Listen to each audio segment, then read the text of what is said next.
Hello, welcome back to my channel. আমি কৌশিক আর তোমরা দেখছো কৌশিক সরকার অফিসিয়াল। সো আজকের দিনটা কিন্তু আমার কাছে একটা স্পেশাল দিন, কারণ আজকের আমার জন্মদিন। সো জন্মদিনে সেই কাল রাত থেকে, মানে আগের দিন রাত 12টা থেকে আমার উইশ জানানো শুরু হয়েছে। মানে আমার ফোনে নোটিফিকেশান সারাক্ষণ টুং টুং করে বেজেই চলেছে। তো যাই হোক, যারা যারা আমাকে শুভেচ্ছা জানাচ্ছে তাদের প্রত্যেককে আমার অসংখ্য ধন্যবাদ আমার স্পেশাল দিনে আমাকে শুভেচ্ছা জানানোর জন্য। তো জন্মদিনটা আমার কাছে স্পেশাল হলেও আর 5টা দিনের মতো তো নর্মাল ডে।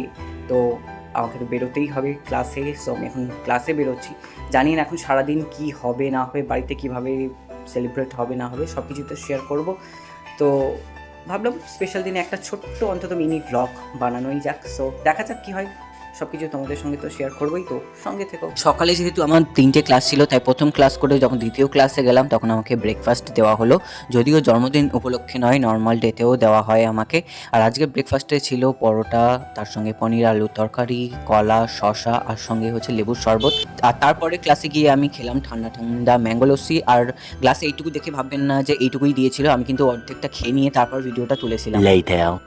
তো আমি ক্লাস করিয়ে বাড়ি চলে এসেছি, আর এখন হচ্ছে স্নান করে ফ্রেশ হয়ে লাঞ্চ করব। তো এখন আমি ভিডিওটা করছি, তার কারণ হলো যে একটা গিফট পেয়েছি আমি জন্মদিনে, সেটা শেয়ার করবো বলে। মানে আজকের দিনে জন্মদিনে আমার স্পেশাল গিফট হচ্ছে দাঁতের ব্যথা।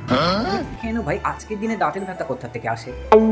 তো তারপর স্নান করে ফ্রেশ হয়ে আমি লাঞ্চ করে নিলাম। আর আজকে লাঞ্চ ছিল অন্যান্য দিনের মতোই নর্মাল, কারণ জন্মদিন উপলক্ষে ওই 5-7 পদ রান্না হয়নি। আমি যেহেতু বাড়িতে থাকবো না, তাই কিচ্ছু করা হয়নি। আর আজকের লাঞ্চে ছিল কুমড়ো আলু আর পুঁই শাকের একটা সবজি, তার সঙ্গে সাদা ভাত, মাছের ঝোল আর আমের চাটনি।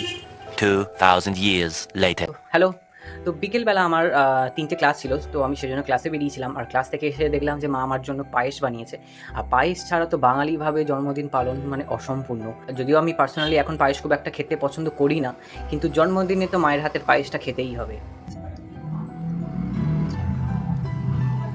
তবে পায়েসটা খেতে কিন্তু দুর্দান্ত হয়েছে। আজকে জন্মদিন উপলক্ষে ডিনারে ছিল সিম্পলভাবে বানানো ঘরোয়া ফ্রাইড রাইস, সঙ্গে ডিমের কষা আর মিষ্টি। তো এই সাদামাটা জীবনে সাদামাটাভাবে জন্মদিন পালন হলো। তার কারণ আজকের জন্য কোনো কিছু প্ল্যান করা হয়নি।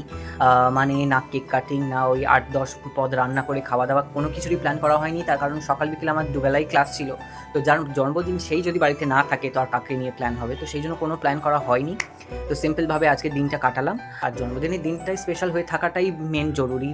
খাওয়া দাওয়া সেলিব্রেশন তো পরেও হবে, সেটা কোনো ব্যাপার না। তো আজকের ভিডিওটা আমি এখানে শেষ করবো। আর শেষ করার আগে সকলকে, মানে যারা আমার জন্মদিনে এত শুভেচ্ছা জানিয়েছিলেন, সবাইকে আরেকবার ধন্যবাদ।